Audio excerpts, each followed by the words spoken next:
بسم اللہ الرحمن الرحیم۔ عزیز طلبہ، گزشتہ کل ضروری حاجی اور تحسینیات کے درمیان آپسی تعلق کی وضاحت کرنے والے مقاصد میں سے پہلا مقصد ذکر کیا تھا کہ ضروری حاجی اور تکمیلی ہر ایک کے لیے اصل کا مقام رکھتی ہے۔ یہ تو آپ سن ہی چکے ہیں، اس سے پہلے مثالیں بھی سن چکے ہیں۔ لہذا حاجی اور تکمیلی کو جو مکمل ہے ضروری پر مقدم نہیں کیا جائے گا۔ وہ ضروری کی تکمیل تو کر رہے ہیں لیکن ان کی وجہ سے ضروری کو ختم کرنا یہ صحیح نہیں ہوگا۔ اس سے پہلے بھی مثالوں میں موصوف صفت کی آپ سن چکے ہیں۔ گزشتہ کل اسی سلسلے کی چند مثالیں انہوں نے دی تھی اور یہ بتلایا تھا کہ ضروری کا مرتبہ آگے ہے۔ اسی سلسلے میں آگے ذکر کرتے ہیں امام شاطبی رحمۃ اللہ علیہ نے جو عبارت ذکر کی تھی کہ حاجی مصالح ضروری مصالح کی تکمیل اس طور پر کرتے ہیں کہ ان کی راہ میں آنے والی مشقتوں کو دور کرتے ہیں۔ تقویت اصل المصلحۃ التي تقوم علیہ ضروری فلا تفوت اصل المصلحہ بفوات الحاجی ولكن تقل او تتطرق الیہا اسباب الضعف والانحلال۔ یہ فرماتے ہیں امام شاطبی رحمۃ اللہ علیہ کی اس عبارت سے یہی معلوم ہوتا ہے، اس کے بعد نیچے کی عبارت سے، کہ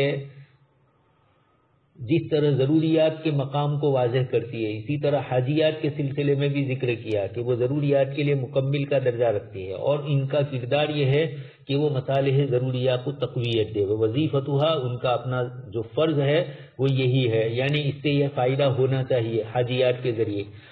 کہ ضروریات کو تقویت مل سکتی ہو۔ حاجیات کے فوت ہونے سے مصالح اصلیہ فوت نہیں ہوگی لیکن کمزور ضرور ہوگی۔ اچھا خیر، ضروریات اور حاجیات کے درمیان اس تعلق کو وہ احکام شرعیہ کے ذریعے بھی ظاہر فرماتے ہیں، جیسے جس میں مکلفین کے حالات کی شریعت مطہرہ نے رعایت کی ہے۔ اور اس سلسلے میں پرسوں آپ مثال سن چکے ہیں کہ مریض آدمی بیٹھ کر یا لیٹ کر نماز پڑھنے کی اس کو اجازت مل رہی ہے، حالانکہ قیام یہ فرض ہے، لیکن اس فرض کو اس کے حق کے اندر ساقط کر دیا گیا اور بیٹھنے کی اجازت دی تاکہ اصل صلاۃ جو ہے، جو ضروریات دین میں سے ہے، یہ اصل صلاۃ باقی رہے۔ اسی طرح مسافر کے لیے روزہ چھوڑ دیں، جمع بین صلاتین و قصر کی اجازت جن علماء کے یہاں ہے، لیکن یہ کہ مسافر کے لیے روزہ چھوڑنے کی تو سب کے لیے اجازت ہے۔ فعدۃ من ایام اخر، یہ مثالیں بتلاتی ہے کہ ایک طرف مسافر کے لیے روزہ رکھنا، روزہ ایک مسلمان کے لیے فرض ہے لیکن سفر کی شکل کے اندر اس کو تکلیف ہوئی تو شریعت مطہرہ نے اس کے لیے آسانی فرمائی۔ پھر اس کی شکلیں بھی الگ، نماز میں 4 کی بجائے 2 ہوئی، اور سفر کے اندر تو یہ ہوا، بیماری کے اندر تخفیف کر دی گئی، اوپر سے نیچے اترے، اور اس طریقے سے شریعت نے اس کے لیے آسانی فرمائی۔ تو مکلف کو حرج سے محفوظ رکھنے والی یہ حاجیات ضروریات ہی کے دائرے میں آتی ہے۔ آگے جا کر اب یہ کہنا چاہتے ہیں کہ شریعت مطہرہ نے یہ جو ضرورت کا درجہ دیا ہے، یقینی بات ہے کہ ضرورت کے سمجھنے سے ہمیں خود حاجیات کا احساس بھی ہو گیا کہ یہ حاجیات ضروریات کی تکمیل کر رہے ہیں، ان سے ہونے والی پریشانی اور تکلیف کو دور کر رہے ہیں، اور جو کچھ مشقتیں وغیرہ آتی ہے تو اس کی وجہ سے اصل کو قربان نہیں کیا جائے گا۔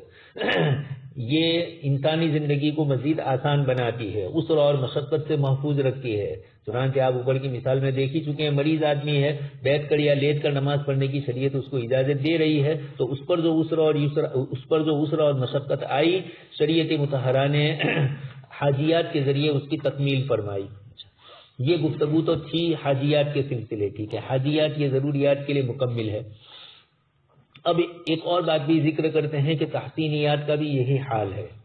یہ بھی حاجیات اور ضروریات کے لیے مکمل کا درجہ رکھتی ہے۔ اب ایک گفتگو تھوڑی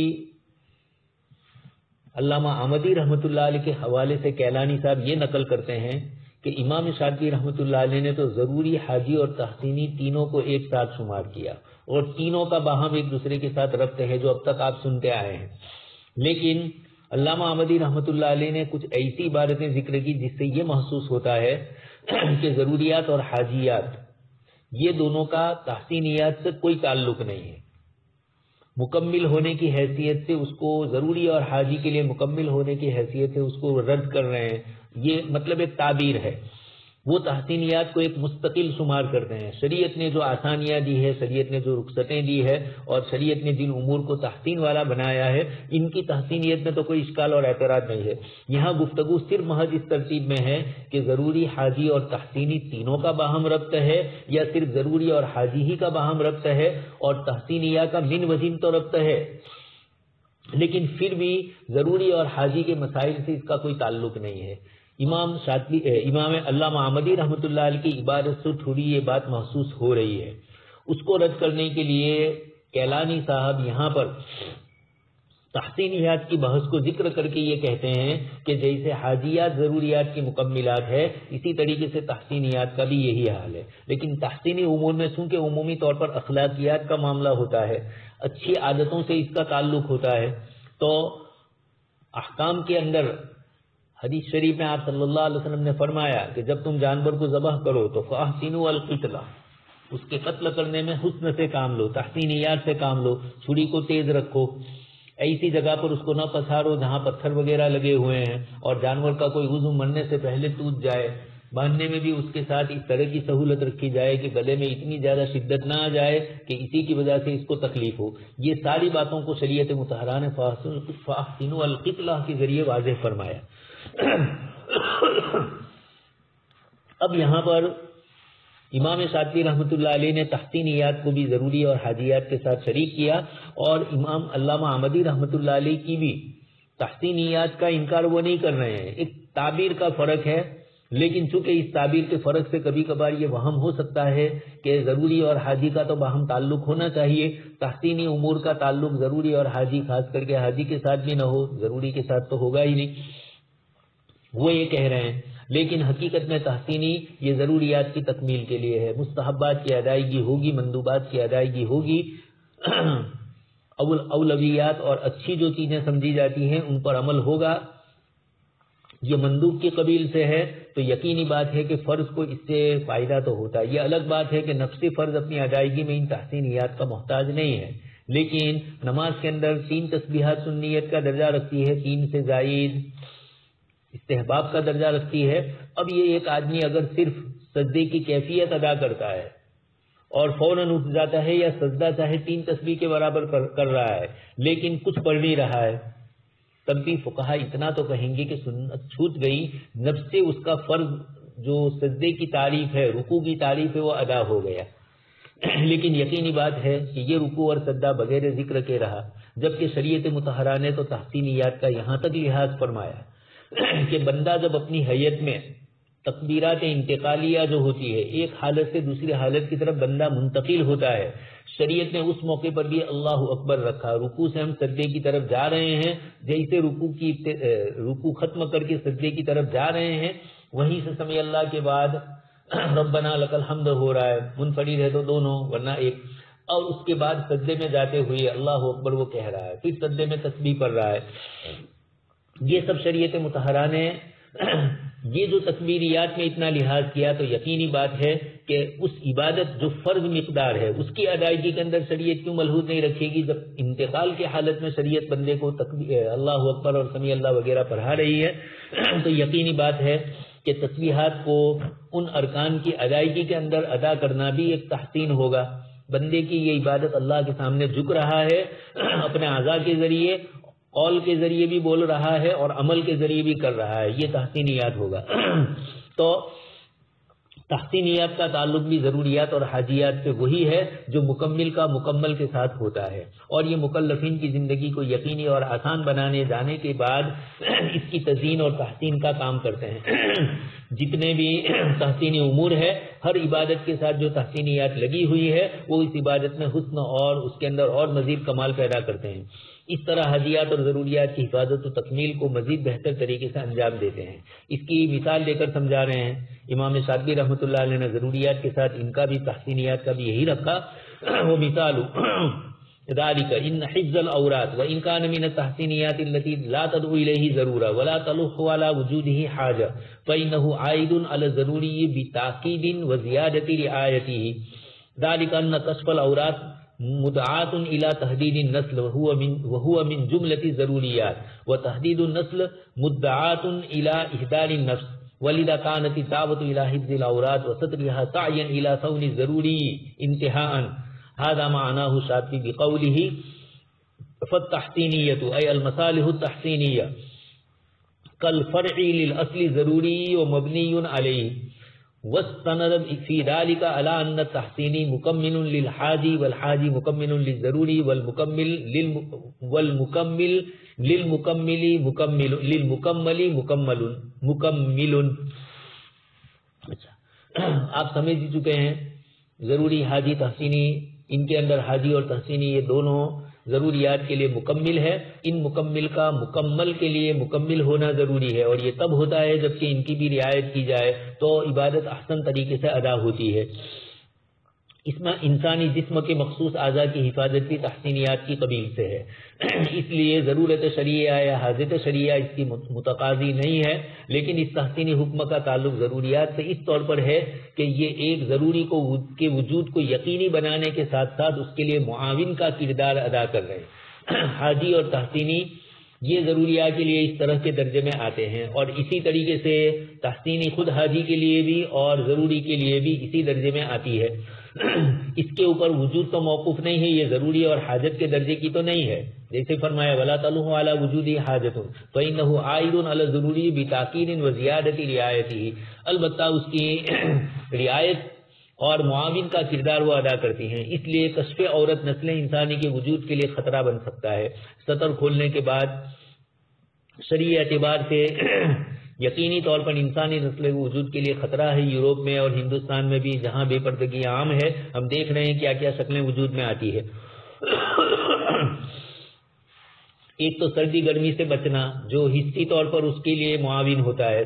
اس لیے لباس کو پہنا جاتا ہے، سطر کو ڈھانپا جاتا ہے. یا بنی آدم قد انزلنا علیکم لباسا یواری سوآتکم وریشا. سوآت سے تو ہے ہی سطر ہوتا ہے، اور ریش اس کے لیے زینت کا بھی ذریعہ بنتا ہے، کپڑا اوپر کا. اچھا، یقیناً یہ ضروریات کے قبیل سے ہے کہ اس کا تعلق حفاظت نفس کی مقصد ضروری سے ہو جائے. انسانی نسل کے ساتھ کشف عورت ایک بڑا خطرہ بن جاتا ہے، اس لیے یہ یقیناً ضروریات کے قبیل سے ہے کہ اس کا تعلق حفاظت نفس کے مقصد ضروری سے ہو. لہذا سطر عورت کی دعوت در حقیقت ایک ضروری کی حفاظت کا ذریعہ بن رہی ہے، اس لیے شریعت مطہرہ نے ہمیں سطر چھپانے کا حکم دیا. امام شاطبی رحمۃ اللہ علیہ نے اسی کو ذکر فرمایا کہ تحسینی مسائل ضروریات کے لیے فرع کا درجہ رکھتی ہے، جن کے اساس بھی ضروریات ہی پر ہوتی ہے، بنیاد اس کی ضروری ہی ہے. اس دعوے کی دلیل کے طور پر انہوں نے یہی فرمایا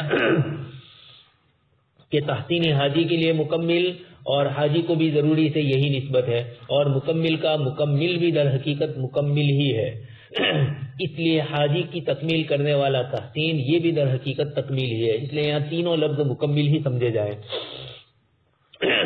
یعنی تحسینیات ضروریات کے لیے حفاظت کا ذریعہ بنتی ہے، سامان بنتی ہے، اور اس کے لیے تکمیلہ و تتمہ کا کردار ادا کرتی ہے. امام شاطبی رحمۃ اللہ علیہ نے عجیب و غریب انداز کے اندر مکمل اور مکمل کے مفہوم کا سہارا لیتے ہوئے ان تینوں کے باہمی ربط اور تعلق کو واضح کیا ہے، جس کے نتیجے میں یہ تینوں مراتب ایک دوسرے کے ساتھ ترتیب سے ایک لڑی میں پیرو کر دنیا اور آخرت کی مصالح کو وجود بخشتے ہیں، اور ان کی تکمیل ان کی مزید تحسین بھی کرتے ہیں. تکمیل بھی اور تحسین بھی ہو رہی ہے. اب امام علامہ احمدی رحمۃ اللہ علیہ نے جو گفتگو کی ہے اس کو آگے ذکر کرتے ہیں. یہ وضاحت کیلانی صاحب نے اسی لیے کی ہے تاکہ علامہ احمدی رحمۃ اللہ علیہ نے جو اصولی غلطی کی ہے، اب وہ تعبیرات کا فرق ہے، ورنہ امام علامہ احمدی رحمۃ اللہ علیہ کی دوسری عبارتیں اور دوسری چیزیں پڑھ کر یہ محسوس تو ہوتا ہے یہاں تعبیرات کا فرق ہوتا ہے، یا چونکہ ان کا تعلق تحسینیات سے ہے، عبادت کا ایک فرض اور واجب درجہ یا سنت موقدہ کا درجہ اس کا جو اہتمام ہوتا ہے وہ اس کے مندوب اور مستحبات کا نہیں ہوتا ہے، یا شریعت میں خود بھی وہاں اس کے لیے تخفیف اور آسانی آتی ہے. شاید علامہ احمدی رحمۃ اللہ علیہ اس پہلو کو مد نظر رکھتے ہوئے یہ عبارت ذکر کرتے ہیں، لیکن چونکہ عبادت کا انداز ان کا اس طرح کا ہے جس سے یہ پتا چلتا ہے کہ وہ تحسینی یا کو ان دونوں سے الگ ہی رکھ رہے ہیں، کوئی تعلق نہیں ہے. چنانچہ آگے نقل کرتے ہیں وَبِهَذَا يَتَبَيَّنُ خَطْءُ بَعْضِ الْأُصُولِيِّينَ كَالْإِمَامِ الْعَامِدِي مثلا حين أزل رتبة التحسينيات عن الرتبتين الأوليين الضروریہ والحاجیہ ونزع عنها وصفها المکمل لما فوقها من المراتب وكأنها قائمة بنفسها مجتصة عن أصليها المرتبة بهما ظهر هذا من خلال ما بينه العامدي لمرتبة التحسینیات حيث قال فيها. آگے عبارت آ رہی ہے علامہ آمدی رحمۃ اللہ علیہ کی،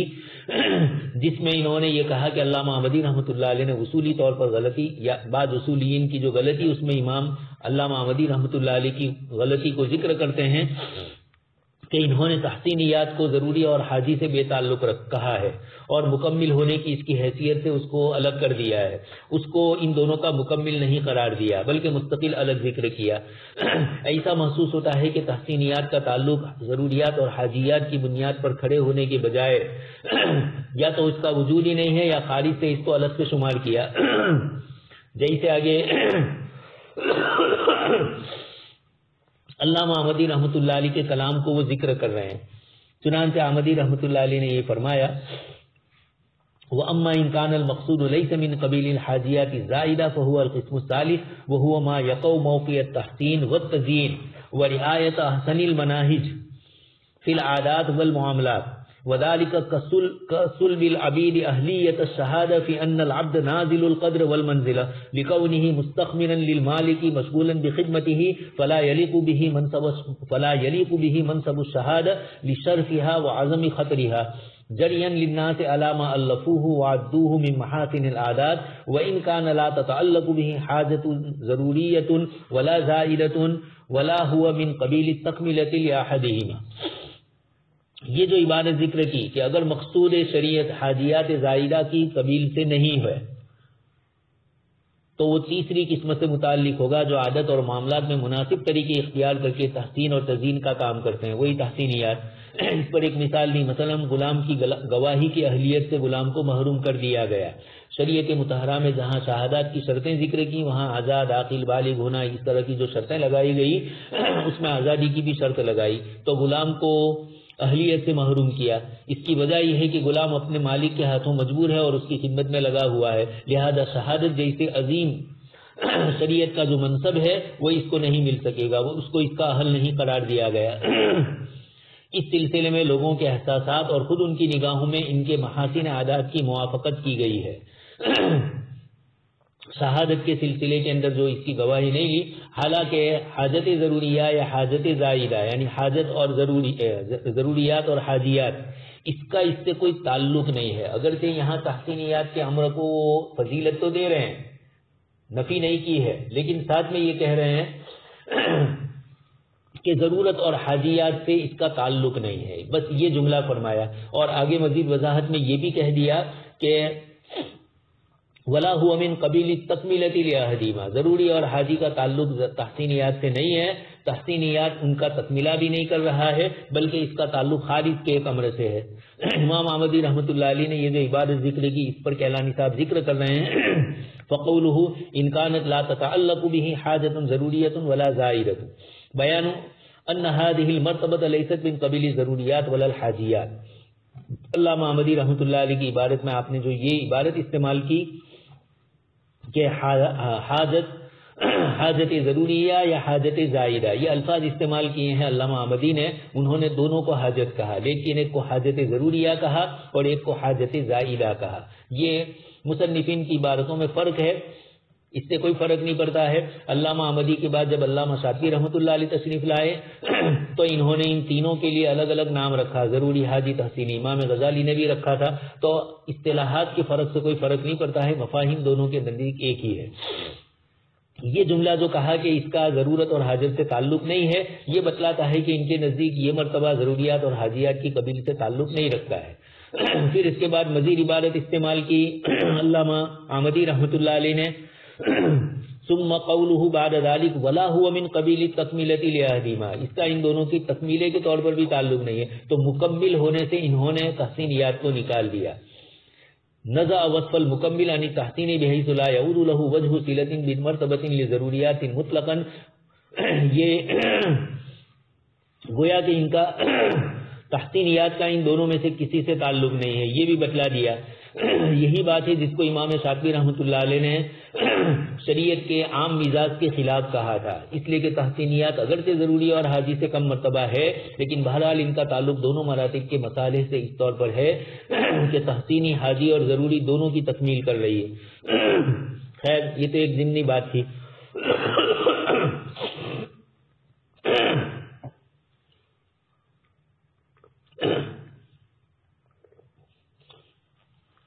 اب یہاں سے ان کے درمیان جو یہ مراتب ذکر کیے، یہ تو ضمناً بیچ میں بات تھی علامہ احمدی رحمۃ اللہ علیہ کی۔ اب اصل مضمون کی طرف پھر رجوع کر کے یہ فرما رہے ہیں کہ یہ قاعدہ جو ہم نے ذکر کیا کہ ضروری اصل ہے اور حاجی اور تحسینی ان کے لیے مکمل کا درجہ رکھتے ہیں، اس اعتبار سے چند مثالیں اور چند جزیات ذکر کی جاتی ہے جس کا تعلق عصر حاضر کے ساتھ بھی ہے اور ماضی میں بھی رہا۔ اصولین نے ان مراتب ثلاثہ کا ذکر کرتے ہوئے جب یہ وضاحت کی کہ ضروریات حاجیات پر اور حاجیات تحسینیات پر مقدم ہے، تو انہوں نے یہ بھی کہا کہ اس ترتیب کا فائدہ دو مصالح کے درمیان تعارض کے وقت حاصل ہوتا ہے، یعنی جب ان کے درمیان یہ مراتب رکھے، ایک کو مکمل اور ایک کو مکمل کہا، اور پھر اضافی اعتبار سے ایک حاجیات مثلا اس میں مکمل ہونے کی حیثیت بھی ہے، مکمل ہونے کی حیثیت بھی ہے، تحسینیات یہ اپنے مکملات کے اعتبار سے مکمل ہے اور حاجی کے اعتبار سے مکمل ہے اور حاجی کے اعتبار سے مکمل ہے۔ یہ جب فرق مراتب بتلا دیے کہ ضروری حاجی اور تحسینی تینوں کے الگ الگ گریڈ ہے، تو یقینی بات ہے کہ آپس میں جب تعارض ہوگا، اس سے پہلے مثالیں آپ سن چکے ہیں، اسی کو دوبارہ یہاں دوسرے انداز میں ذکر کر رہے ہیں کہ تحسینیات اور حاجیات کو ضروری پر مقدم نہیں کیا جائے گا، یعنی ضروری کا وجود خطرے میں ہو اور آپ تحسینی اور حاجی کی رعایت کر کے اس کو ختم کر دیں تو یہ نہیں ہوگا۔ مثال آپ سن چکے ہیں، نماز میں ستر عورت وغیرہ کی مثالیں آ چکی، اسی طریقے سے یہاں غلام میں گواہی کی اہلیت والا مسئلہ۔ چنانچہ چند مثالیں ذکر کرتے ہیں۔ سب سے پہلے ضروریات کا خیال رکھا جائے گا، پھر حاجیات کا، پھر تحسینیات کا۔ شریعت میں اس کی کئی مثالیں پائی جاتی ہے، اس میں سے پہلی مثال ذکر کر رہے ہیں ما نص علیہ الحنفیۃ والشافعیۃ من جواز التداوی بالنجاسات اذا لم یزد المریض طاہرا یقوم مقام الدواء النجس۔ پاک اشیاء سے علاج ممکن نہیں ہے، یعنی اچھا نہیں ہو رہا ہے، تو نجس اشیاء سے التداوی بالمحرمات، جو محدثین اور فقہاء کی یہاں عبارتیں آتی ہے، ان سے علاج کرنا جائز ہے اس درجے میں، اس لیے کہ نجس اشیاء سے اجتناب تحسینی مسالے کی قبیل سے ہے، جبکہ صحت انسانی کی حفاظت اور اس کی سلامتی کو یقینی بنانا ضروریات یا کم از کم حاجیات کی قبیل سے ہے۔ لہذا ایسے موقع پر تحسینیات کی نہ رعایت کرتے ہوئے ضروری اور حاجی کو مقدم کیا جائے گا۔ شیخ ابن عبد السلام کی عبارت بھی آگے نقل فرماتے ہیں، اچھا لأن ترک تناول النجاسات هو من مصالح التحسینیہ وحفظ عافیت الانسان وتحقیق سلامته هو من الضروریات او الحاجیات على اقل تقدیر، یعنی عموماً تو ضروری ہے لیکن کبھی کبھار اگر وہ ضرورت کے درجے میں نہیں ہے تو حاجت کے درجے میں تو آتی ہی ہے۔ ایسی چیزوں کے اوپر تحسینیات کو ترجیح دینا کسی طرح مناسب نہیں ہوگا۔ والتحسینیات متأخرة في الرتبة والاعتبار عن كل من الضروری والحاجی، هذا ما نبه إليه الحزب بقوله لأن حفظ الأرواح أكمل مصلحة من اجتناب النجاسات۔ نجاست سے بچنا ضروری ہے، لیکن جہاں انسانی جان کی حفاظت ضروری ہے تو وہاں نجاست کا ارتکاب کر لیا جائے گا۔ یہاں انسانی جان بچانا ہے، اس بنیاد کے اوپر شریعت مطہرہ نے الا ما استحسنتم کے اندر جیسے ہمارے لیے عقل میتہ فرمایا، اسی طریقے سے نجاسات سے علاج کرنے کی شکل بھی آخری درجہ ہے، تو سور کے بال کو بھی استعمال کیا جائے گا وال میں، جیسے آپ کو اس سے پہلے میں مثال دے چکا ہوں۔ اس طریقے کی چیزیں پیش آتی ہے تو شریعت مطہرہ، لیکن یہ بالکل اس درجے میں جبکہ انسانی جان جانے کا خطرہ ہے، تو یقینی بات ہے کہ اس وقت اب سور کے بال کو استعمال نہ کرنا یا اور دوسری نجس دوائیوں کا استعمال نہ کرنا یہ تحسینیات کی قبیل سے ہے۔ حکم تو اپنی جگہ پر، لیکن مقاصد شریعت کے علماء اس کو تحسین کا درجہ دے رہے ہیں، تو اس تحسین کو ترجیح نہیں دی جائے گی اور اس کے بجائے یہ نجس اشیاء کا استعمال کر کے اس کی جان کو بچایا جائے گا، یہ کہنا چاہ رہے ہیں شیخ ابن عبد السلام۔ اچھا اسی طرح دوسری مثال دی جا رہی ہے،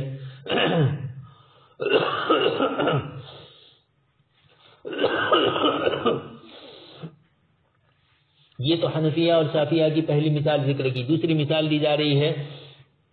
فقہا کا اس بات پر اتفاق ہے کہ طبیب انسانی اعضاء کو چھو بھی سکتا ہے اور دیکھ بھی سکتا ہے، حالانکہ غیر محرم آدمی کسی اجنبیہ عورت کے بدن کو چھو نہیں سکتا ہے اور اس کو دیکھ نہیں سکتا ہے، لیکن ان کو بھی شرعی تحسینیات میں سے گنا ہے۔ اب جب ضرورت پیش آئی بدن انسانی کی، وہ ضرورت یا حاجت کے درجے میں ہے، تو ڈاکٹر آپریشن کرتے ہوئے چھو سکے گا، لیکن امکانی طور پر یہ کوشش کرے کہ کم سے کم چھویا جائے، یا آج کل جیسے دوسری چیزیں پہن کر اس بدن کو چھویا جاتا ہے، چاہے وہ نجاست سے بچنے کے لیے، گندگیوں سے بچنے کے لیے، ڈاکٹر لوگ کورونا وغیرہ اور اس طرح کی چیزوں میں بھی کرتے ہیں اور عام دوائیوں میں بھی کرتے ہیں۔ خیر یہاں گفتگو اتنی ہے کہ ڈاکٹر اس وقت مریض کے جسم کو ہاتھ لگا سکتا ہے، اس کے بدن کے اس حصے کو دیکھ سکتا ہے چاہے وہ سطر میں سے ہو، اس لیے کہ کشف عورت کا مفسدہ اس کا ازالہ تحسینیات کے باب سے ہے، جبکہ علاج نہ کرنے سے جو مفسدہ ہے اس کا ازالہ اگر جان پر آیا تو ضروریات، اور اگر جان پر نہیں لیکن مشقت والا آیا تو حاجیات میں سے ہوگا، اور دونوں صورتوں میں حاجیات اور ضروریات کو تحسینیات پر مقدم کیا جائے گا، اور ڈاکٹر اور حکیم بیمار کے ان اعضاء کو چھو سکے گا، ان کو دیکھ سکے گا۔ اسی طریقے سے ایک اور مثال دے رہے ہیں، ما يتعرض له ابناء المسلمين في بعض الدول الغربية خاصة في امریکہ الجنوبية من فرض التسمي بالاسماء النصرانية ولا يسمح بتسجيل الموالد ان لم يكن الاسم مما تقبله الدولة وتختاره۔ جنوبی افریقہ کے کچھ ملکوں کے اندر، افریقہ ایک بر اعظم ہے اور امریکہ ایک ملک بھی ہے کینیڈا سے نیچے، اور اس کے علاوہ جنوبی امریکہ، شمالی امریکہ، جنوبی امریکہ میں برازیل، میکسیکو اور اس طرح کے کئی چھوٹے چھوٹے ممالک آتے ہیں، بڑے ممالک بھی آتے ہیں۔ تو ان ممالک کا یہ اصول ہے کہ وہاں پیدا ہونے والے ہر بچے کا نام عیسائی رکھنا ضروری ہے کچھ حکومتوں میں، اور حکومت کے منظور شدہ نام ہی رکھے جانے ضروری ہوں گے۔ اگر وہ نہیں رکھے گئے تو بچے کا جنم کا داخلہ جو ہمارے یہاں ہوتا ہے، رجسٹریشن وہاں ہوتا ہے، یہ رجسٹریشن نہیں ہوگا، اور اس کے نتیجے میں اس بچے کو وہاں کی سٹیزن شپ نہ مل سکے، یا سٹیزن شپ ملے تو بہت ساری سہولیات جو وہاں حکومتیں دیتی ہے اس سے یہ بچہ محروم ہو جائے۔ تو ایسے موقع کے اوپر یہاں تحسینیات میں سے نام کا اچھا ہونا اس کو تحسینیات میں سے سمجھا جائے گا، اور حاجیات کے اعتبار سے دیکھا جائے گا کہ بچوں کے اسلامی نام رکھنا تحسینیات کے دائرے میں آتا ہے۔ اس پر نہ کسی ضروری حفاظت موقوف ہے اور نہ اس سے کوئی مشقت دور ہوتی ہے کہ اس کو حاجیات کی صنف میں کہا جائے، بلکہ شریعت کی نگاہ میں اسلامی نام رکھنا مستحسن سمجھا گیا ہے۔ اب اگر اس موقع کے اوپر اسلامی نام نہ رکھنے کی بنیاد کے اوپر ان کو بڑی مشقت پیش آتی ہے، جس کا تعلق یا تو ضروریات سے یا حاجیات سے، کبھی کبھار ایک چیز ایک موقع پر تو کم درجے کی ہوتی ہے لیکن دوسرے بہت سارے مواقع پر اس کا لزوم ہو جاتا ہے۔ اب آپ کو زندگی کی مثلا پاسپورٹ بنانا ہے، آپ کے پاس ریشن کارڈ نہیں ہے، حالانکہ ریشن کارڈ کی آپ کو ضرورت نہیں، اللہ پاک نے آپ کو صاحب حیثیت بنایا ہے، آپ اناج اور غلہ حکومت سے نہیں لے رہے ہیں کم دام سے جو بکتا ہے وہ، لیکن کچھ مواقع ایسے آتے ہیں کہ وہاں آپ کا یہ ایسی چیز آدھار کارڈ اور یہ چیزیں تو اب لازمی ہو گئی۔ اسی طریقے سے پہلے بچوں کے اسکول کے داخلے ہوتے تھے، بچوں کے جنم کے داخلے ہوتے تھے، اسی طرح ایک انسان کا انتقال ہو گیا، اس کے انتقال کی بنیاد پر اس کا سرسی لینا کوئی ضروری نہیں، انتقال ہو گیا ہے، لیکن یہ انتقال کر چکا ہے، اب کھیت کے اندر آپ کو پیش کرنا ہوگا، باپ کی جتنی ملکتیں ہوگی، مرنے والے کی ملکتیں ہوگی، جو جو اس کے اثاثے ہوں گے، ان کے اندر ان کی اولاد کے سلسلے میں یہ ان کی اولاد ہے تو ان کے بعد ان کے نام پر کرنا ہوتا ہے ملکت، اس طرح کی ٹرانسفر وغیرہ کی کئی چیزیں ایسی ہے کہ جس کے اندر یہ چیزیں کروانا ضروری ہوتی ہے، رجسٹریشن۔ تو ایک طرف وہ تحسینی ہے لیکن دوسری طرف بہت سارے مقاصد سے ہمیں محروم کر دیتی ہے، اس لیے اس تحسین کی رعایت عام احوال میں کی جائے گی، لیکن مخصوص احوال ہے جیسے یہ مثال دی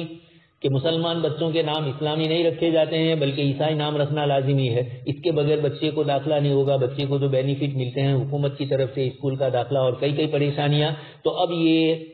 مسلمان نام رکھنا ایک تحسینی امر ہے، اس کو چھوڑ دیا جائے گا، وہ نام بھی اس کا ہوگا، یہ مجبوری کے درجے کی بات ہے۔ نیچے آگے لکھا بھی ہے کہ غیر اسلامی نام رکھنا تب صحیح ہوگا جبکہ انبیاء کے نام رکھنے بھی ان کے یہاں ضروری نہ ہو، یعنی وہ بھی اس کی بھی اجازت نہ دیتے ہو، ورنہ اگر داؤد ہے، اسحاق ہے، بنیامین جس کو بنجامین سے تعبیر کرتے ہیں، ابراہیم کو ابراہم، اور اس طرح ابراہم لنکن نام سنا آپ نے، یہ اچھے نام رکھے جائیں۔ ترکی میں یہی پریشانی ہوئی تھی، روس میں بھی، رشیا میں بھی، سوویت یونین کے ملکوں میں بھی یہی تھا، مسلمان اسلامی نام بھی نہیں رکھ سکتے تھے، طیب اردگان، ریسیف اردگان، عجیب عجیب ان کے لیے نام، یہ پرانے۔ اب انہوں نے جب ان کی حکومت ہو گئی اور وہ مصطفیٰ کمال اتاتورک کے زمانے کی جو شکلیں تھی اور جو پریشانیاں تھی تو اب وہ ختم ہو گئی ترکی میں، لیکن بعض اسلامی ملکوں میں، بعض عیسائی ملکوں میں ابھی بھی باقی ہے۔ تو مسلمان یہ کوشش کرے کہ اپنا نام آدم رکھے، ابراہیم رکھے، اور اس طریقے سے اسحاق رکھے، آئیزیک، اس طرح کے نام بدل دیتے ہیں یہ لوگ۔ تو یہ بھی اگر رکھے تو کم سے کم نبیوں کے نام ہے، اگرچہ اس کی بھی تبدیلی انہوں نے کر دی ہے، لیکن کم سے کم نام باقی رہے۔ لیکن اگر اس کی بھی اجازت نہیں ہے اور خالص ملحد ملک یا خالص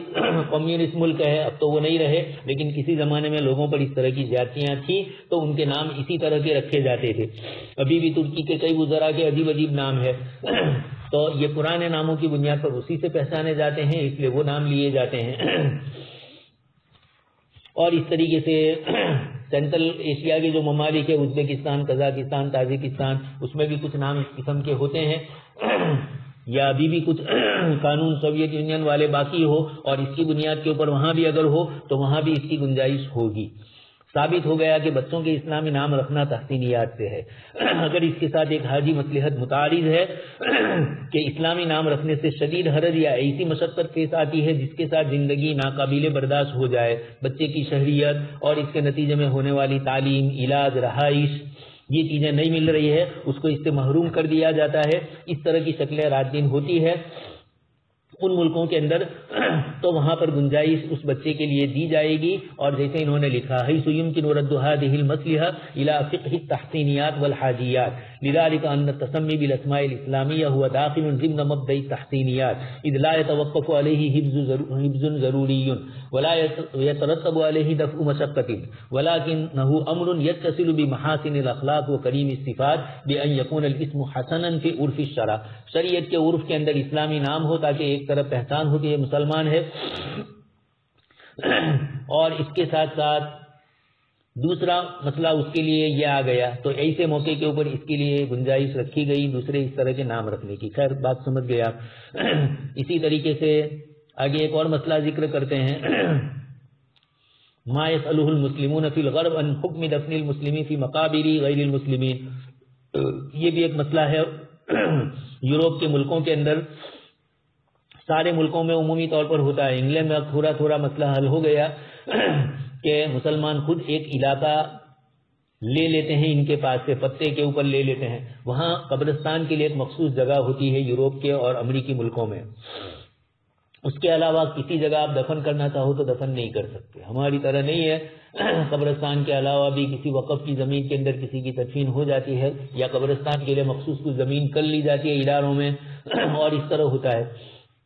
وہاں جو قبرستان ہوتے ہیں وہ مشترک ہوتے ہیں۔ اب اتنا الگ ہو گیا ہے، اتنی بات اچھی ہو گئی وہاں پر بھی کہ اب انہوں نے یہ کیا ہے کہ مسلمانوں کو وہاں ان کے قبرستان میں دفن کرنا ہے تو وہ یہ کرتے ہیں کہ ایک مخصوص جگہ مسلمانوں کو دے دیتے ہیں، قیمت اس کے اوپر لیتے ہیں، یا مسلم تنظیمیں اس کو خرید لیتی ہے، اور پھر مسلمان ممبر اس کے جو بنتے ہیں ان کے پاس سے فیس وصول کر کے ان کو زمین دے دی جاتی ہے قبرستان کے لیے، یعنی تدفین کے لیے۔ پورا قبرستان تو حکومتی کی تحویل میں ہے اور اس میں ایک طرف مسلمان ہے ایک طرف عیسائی ہے، خیر یہ تو ہے،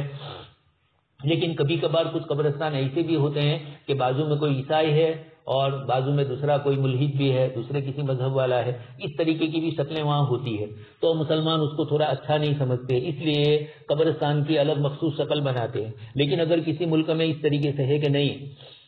ان منظور شدہ قبرستانوں کے علاوہ کہیں دفن کرنا وہاں ممنوع ہے، تو اب مسلمان کیا کرے؟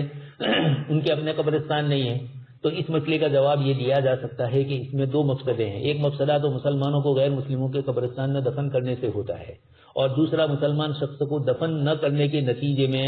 میت کا اکرام اور احترام باقی نہیں رہتا. یقینی بات ہے کہ اب وہاں وہ ہمیں کسی اور جگہ تدفین کرنے کی اجازت نہیں دیتے ہیں، بلکہ غیر مسلمین کے قبرستان یا غیر مسلمین کے بازو میں ہی تدفین ہے. تو اب یہ مجبوراً ہمیں ایک طرف مسلمان کا اکرام اور احترام میت کا کرنا ہے، تو اس کا اکرام اور احترام ملحوظ رکھتے ہوئے اگر اس کو دفن نہیں کیا گیا تو بے عزتی اور بے حرمتی ہوگی. تو یہ حاجیات کے قبیل سے ہو گیا. اس کا حکم ہے کہ اگر مسلمانوں کے مردے دفن نہیں کیے جائیں تو ان کی نعشوں سے اٹھنے والا تعفن اور ان کی بے حرمتی بھی ہو رہی ہے. تو تدفین ایک حاجی مصلحت ہے، اور اس کے مقابلے کے اندر مسلمانوں ہی کے قبرستان میں یا مسلمان ہی کے بازو میں تدفین یہ ایک امر مستحسن ہے. تو مستحسن کو قربان کیا جائے گا اور حاجی کو ترجیح دے کر اس قبرستان میں اجازت دی جائے گی. لیکن اس کے لیے آپ کی اپنی امکانی بنتی جو کوشش ہو اس سے آپ کام لے کر کسی طریقے سے آپ یہ کروا سکتے ہیں. جیسے انگلینڈ کے لندن کے مسلمانوں نے کیا، پورے قبرستان کا ایک حصہ خرید لیا، لمبی رقم دے کر. خریدنا مطلب وہی کتنے سالوں کے پتے پر اس کو لے لیا، اور اب وہاں پر اس جگہ پر سارا جو ہے، قبرستان تو بہت بڑا ہے، اس میں عیسائی اور دوسرے لوگ بھی ہے، لیکن اتنی جگہ کے اوپر مسلمان ہی کو اجازت ملتی ہے، مسلمان کے علاوہ کسی اور کو اس جگہ پر اجازت نہیں ملتی. اس طریقے سے الگ الگ شہروں میں اب مسلمانوں نے شروع کیا ہے، اور وہاں کی کاؤنسل سے مل کر اور وہاں کی انتظامیہ سے مل کر اس طریقے سے 200 300 سال 100 سال کے پتے پر لے لیتے ہیں، اور اس بنیاد کے اوپر وہاں پر پھر تدفین ہوتی ہے. لمبی رقم دینی پڑتی ہے، لیکن ایک مرتبہ ایک تنظیم یہ کام کر لیتی ہے تو آسان ہوتا ہے. اللہ تبارک تعالیٰ نے اس طریقے سے وہاں مسلمانوں کو یہ توفیق دی. اس کو خریدنے والے سب سے پہلے ہمارے دارالعلوم کے ٹرسٹی حاجی ابراہیم بھائی نمازی ابھی بھی زندہ ہے، کافی بیمار ہے، لیکن یہ کہ اللہ پاک نے ان سے یہ کام لیا اور وہاں پر انہوں نے اس طریقے سے کیا، اور اس کی بنیاد کے اوپر مسلمانوں کے لیے پھر راحت ہو گئی. ورنہ ایک ایک قبر کے لیے 1000 پاؤنڈ تک کا خرچہ، 1500 پاؤنڈ تک کا خرچہ کرنا پڑتا ہے. اس کے بجائے انہوں نے جس وقت خریدا تھا اس وقت لوگوں کے پاس سے ایک گھر سے صرف 100 پاؤنڈ لیے تھے، اور اس کے اندر گھر کے تمام افراد آ جاتے تھے، یا ایک فرد کے 100 پاؤنڈ. لیکن اب یہ اتنا مشکل لوگوں کے لیے ہو گیا. تو مسلمان اس سلسلے کے اندر وہاں کی انتظامیہ سے ملے اور کوشش کرے کہ کسی طریقے سے ہمیں اگر یہ مل جاتا ہے، یہ مطلب نہیں ہے کہ اس قسم کی چیزوں کے سلسلے میں بے توجہی برتی جائے. تحسینیات بھی در حقیقت دین کا ایک شعبہ ہے. اس لیے تحسینیات یعنی یہ شریعت کی جو تحسینیات مختلف طریقوں سے آتی ہے، جیسے اسلامی نام، اس سے احساس ہوتا ہے کہ میں مسلمان ہوں. سوویت یونین نے مسلمانوں کو نماز پڑھنے سے پابندی لگا دی گئی تھی، جیسے وہ کمیونسٹ نظام تھا، لیکن عید کے دن وہ ٹوپی پہن سکتے تھے، کچھ کپڑے پہن سکتے تھے اور اپنی خوشی کا اظہار کر سکتے تھے. تو اس سے ان کو اپنے سے دوسروں کا فرق محسوس ہوا کہ یہ اور ہم الگ ہے. اسلامی شعار باقی رہا. تو ٹوپیوں نے بھی دین اسلام کو بچایا ہے. یہ عجیب و غریب قسم کی اس طریقے کی چیزیں ہوتی ہے تو تحسینیات کو بالکل کل عدم نہ سمجھا جائے. کبھی کبھار کوئی تحسین کسی ضرورت کے درجے تک کی ہو جاتی ہے، یا ضرورت سے جو کام نمٹتا ہے وہ تحسین کے ذریعے اللہ پاک کروا دیتے ہیں. اس لیے ترتیب ملحوظ رکھے. میت کے اکرام اور میت کے احترام کا تقاضا یہی ہے کہ اس کو یہاں دفن کر دیا جائے، لیکن اپنی کوششیں اس سلسلے میں جاری رکھی جائے. ناموں کے سلسلے میں بھی اپنی کوشش جاری رکھے، لیکن چونکہ وہ حکومتیں اس قسم کی چیزوں کو اس قسم کی چیزیں وہاں نہیں کر رہی ہے تو پھر ہم مجبور ہوں گے. آگے اس کے بعد یہ گفتگو کرتے ہیں تمام ضروریات ایک مرتبے کی نہیں ہے. یقینی بات ہے ضرورت کے درمیان بہت سارا فرق ہوتا ہے. یعنی ضروریات یہ مقاصد خمسہ جو ہے ان میں سے ہر ایک کا ایک مرتبہ ہے. دین کے لیے کچھ وہ چیزیں ہیں جو دین کے لیے ضروری ہے. حفاظت دین میں کچھ چیزیں وہ آئے گی جو ضرورت. ایمان باللہ، آمنت باللہ و ملائکتہ و کتبہ و رسلہ والیوم الآخر، یہ جو ایمان باللہ کا وہ مقام ہے کہ اس کے بغیر ایمان ہی مکمل نہیں ہوتا ہے. ان چیزوں کو ملحوظ رکھا جائے گا. یہ ضروریات کا یہ ضرورت دین کا سب سے اعلیٰ درجہ ہوگا. تو دین کی ضروریات، اور اسی لیے اطفال الملحدین علامہ کشمیری رحمۃ اللہ علیہ نے قادیانی کے جواب میں جب یہ اس قسم کی چیزیں لکھی تو کثرت سے جو لفظ استعمال کیا جاتا ہے اصولیین اور علم کلام کے علماء کے یہاں، وہ ضروریات دین. یہ ایک جملہ بہت شاندار ہے. تو ضروریات دین میں اس کو ضروریات اسی لیے کہا کہ اس کے بغیر مفر نہیں ہے. پھر اس کے بعد حاجت کا درجہ آتا ہے. کچھ چیزیں وہ ہے جو حاجیات شریعہ میں ہے، یعنی ان کو یہ تعبیر کیا جائے گا، ورنہ فقہا نے جو چیز ذکر کی اسی کے اعتبار سے اس کا عمل ہوگا. تو آگے اس کے اوپر بھی یہ گفتگو کریں گے. سبحان اللہ و بحمدہ سبحانک اللہم و بحمدک نشہد ان لا الہ الا انت نستغفرک و نتوب الیک.